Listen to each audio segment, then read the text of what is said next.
जब केवट प्रभु के चरण धो चुका तो भगवान कहते हैं, भाई अब तो गंगा पार करा दे। इस पर केवट कहता है, प्रभु नियम तो आपको पता ही है कि जो पहले आता है उसे पहले पार उतारा जाता है, इसलिए प्रभु अभी थोड़ा और रुको।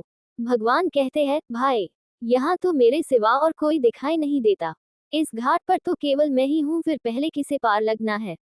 केवट बोला, प्रभु अभी मेरे पूर्वज बैठे हुए हैं जिनको पार लगाना है। झट गंगा जी में उतरकर प्रभु के चरणामृत से अपने पूर्वजों का तर्पण करता है।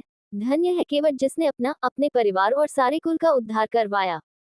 फिर भगवान को नाव में बैठाता है, दूसरे किनारे तक ले जाने से पहले फिर घुमाकर वापस ले जाता है।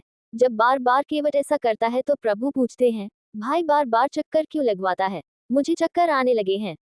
केवट कहता है, प्रभु यही तो मैं भी कह रहा हूँ, 84 लाख योनियों के चक्कर लगाते लगाते मेरी बुद्धि भी चक्कर खाने लगी है, अब और चक्कर मत लगवाओ।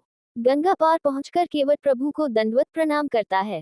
उसे दंडवत करते देख भगवान को संकोच हुआ कि मैंने इसे कुछ दिया नहीं। केवट उतरी दंडवत कीन्हा, प्रभु ही से कुछ ही नहीं कछु दीन्हा। कितना विचित्र दृश्य है, जहाँ देने वाले को संकोच हो रहा है और लेने वाला केवट, उसकी भी विचित्र दशा है। कहता है, नाथ आजू मैं काह न पावा, मिटे दोष दुख दारिद्र दावा।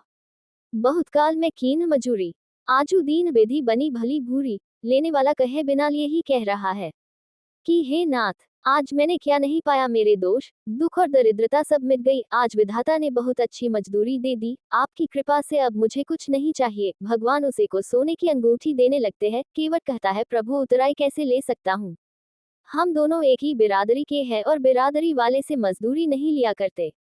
दर्जी दर्जी से न ले सिलाई, धोबी धोबी से न ले धुलाई, नाई नाई से न ले बाल कटाई। फिर केवट केवट से कैसे ले उतराई। आप भी केवट, हम भी केवट, अंतर इतना है, हम नदी में इस पार से उस पार लगाते हैं, आप संसार सागर से पार लगाते हो। हमने आपको पार लगा दिया, अब जब मेरी बारी आई तो आप मुझे पार लगा देना। प्रभु आज तो सबसे बड़ा धनी मैं ही हूँ, क्योंकि वास्तव में धनी कौन है, जिसके पास आपका नाम है, आपकी कृपा है। आज मेरे पास दोनों ही है, मैं ही सबसे बड़ा धनी हूँ।